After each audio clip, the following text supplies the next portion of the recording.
This is TWiT. Give me an application that we, I mean, you know, they showed hot lava. Makes sense. You're holding up your iPad. There's lava on the living room floor. You can have your little man jumping around in your living room. That's interesting, not compelling. I don't think anybody's going to hold up their iPad for more than an hour. That's the kind of thing you go, okay, fine. They show the IKEA app. We've already seen that. You could put furniture in your living room. Tell me the killer app. What's not the out killer yet. app? That already exists? No. What's going to come out that's going to make everybody go, I get it?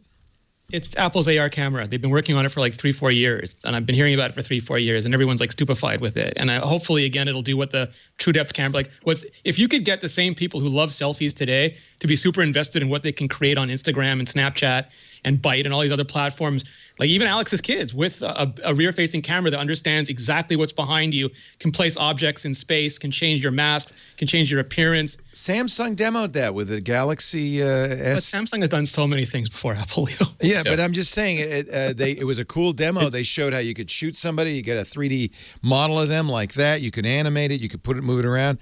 They showed it. Nobody ever used it again. It's a feature I can't even remember how to get to in the S10 Plus. And then it'll be glasses. It'll be glasses. Is it that these are poorly implemented? Is that why they don't take off? Because it looks to me like it's like ho hum. Who cares? It's a lot of work, right? It's an ecosystem, though. You have to have the creation tools. The developers have to understand it. You have to have the distribution. You have to have all of those things. This is that's what I'm asking you. So what's going to be the app that's going to get the normal person to go, I have to have that? Is it what does the AR camera do that's different? What makes that so special? Well, it's really getting that accurate information and being able to both generate That's data all. But I'm saying that it's my mom, my dad. I don't care about that. I don't care about IKEA or hot lava. What's the thing that's going to make me say, "Oh, I got to have this"? I think a camera that you can use in, like to take a full 3D picture of your kid, like that's a win. I think that's a big one. I think like a camera that can actually do something like that, that's going to get grandma taking pictures of the grandkids because it can get them front side, back side, get the whole 3D image of them, and then look at that picture and spin it around and show, everything else within that frame. I think that's a big one. If it's done right, I think that'll be a winner. Virtual Timmy's cleaning his room. Why isn't real Timmy cleaning his room? Look, virtual Timmy's doing his chores. Sounds like a gimmick to me. What else? Well, and I guess so. The thing is that I don't glasses, Leo. It all comes down to the glasses, right? It's not this form factor. It's some later form factor. An iPad is a big iPad. Yeah, I don't think it's this form factor at all. I think this is allowing developers to look at it. This is allowing people who understand it to look at it. I think that when it's in the phone, when it's in other hardware, when it's in those things, those are the killer apps. And I think that also that says you should not go out and buy this iPad for that feature because there ain't going to be. Unless you're a developer. Alex should, right? There is no. Right. No. Okay. Yeah. No, absolutely. Yeah, I think that if you're getting a new iPad, it's great. Like you should buy a new iPad. If you understand what. Yeah, if you really want the trackpad stuff, if you really want the LiDAR stuff, camera. there's the wide angle, which by the way, the number one feature in my new iPhone or the newish iPhone that I have is that ultra wide. It is the most amazing little camera, and I take so many pictures with it. I will give you that. So, absolutely. So there's other reasons to buy the iPad. This is not, when you buy with the watch. I look at the watch. To me, there's no killer app in the watch. There's nothing particularly special about it, but there's enough little things that it does that I would never go back to having an old-fashioned watch. And I wouldn't use anybody else's because it ties into my life, and it's not shock and awe. It is just good enough that I won't use anything else. And I think that what we're going to see is a lot of things happen when.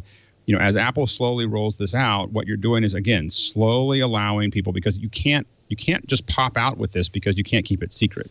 So the thing is that you have to roll out pieces of this. Now all of their partners and all of the developers can sit there and work on ideas and put, the stuff that we saw from that was there is using, somewhat open stuff so people kind of know. So it's this slow drip out.